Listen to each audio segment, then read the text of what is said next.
पडेगा काया कुटी खाली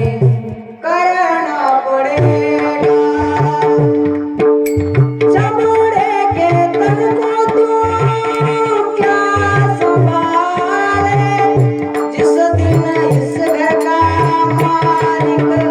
बाहर निकाले इसका भी किराया करना पड़ेगा काया कुटी करना पड़ेगा काया कुटी करना पड़ेगा। भगवंतावर प्रेम करा कारण आपल्याला हा देह सोडून जायचा आहे बरं का। सावता महाराज म्हणतात अरे बाबा या जगतातून आपल्याला जायचंय ध्यानात ठेवा या जगतामध्ये कोणी मुक्कामाला राहण्यासाठी आलेला नाहीये सगळ्यांना जाणं आहे कोणी राजा असो कोणी फकीर असो भिकारी असो श्रीमंत असो गरीब असो कोणी का असेना प्रत्येकाला जाणं आहे ध्यानात ठेवा जात असताना कसं जायचं कसं वागायचं आपल्याला जुनी कविता होते खरा तो एकची धर्म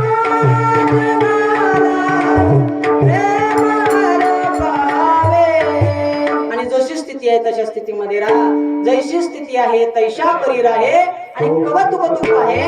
संचित राहायचे बरं का। सावता महाराज म्हणतात बाबा समयासी सादर व्हावे देवा ठेविला तैसे राहावे समयासी सादर व्हावे समयासी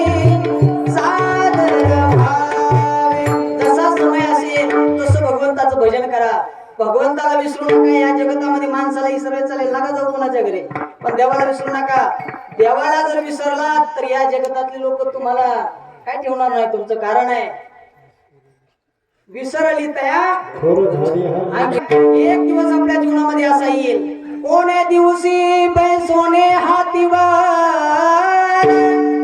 कोणे दिवशी पालकी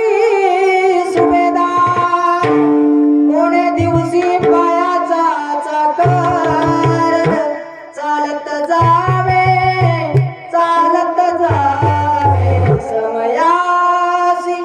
सादर भावे समयाला सादर व्हा भगवंताचं भजन करा आणि एक वाक्य सावता महाराजाचं जीवनामध्ये ठेवा जास्ती जीवनात गडबड काही कामाची नाही हळूहळू परमार्थ करा। सावता महाराज म्हणतात एक दिवस असा एक माणूस येणार आहे तो तुमच्या ना ओळखीचा राहणार आहे ना तुमच्या कुळामध्ये तो जन्माला आलेला आहे तसा तो माणूस येणार आहे त्याच्या हातामध्ये दंड असणार आहे आणि तुमच्या दरवाजाची कडी तो वाजवणार आहे आणि वाजवल्यानंतर तुम्हाला त्या घरातून बाहेर काढून घासत दक्षिण दिशेला नेणार आहे त्याचं नाव आहे यम। सावता महाराज तेच म्हणतात कोणे दिवशी यम येतील जाऊन कोणे दिवशी प्राण जातील घेऊन कोणे दिवशी स्मशाने जाऊन एकटे राहावे समयासी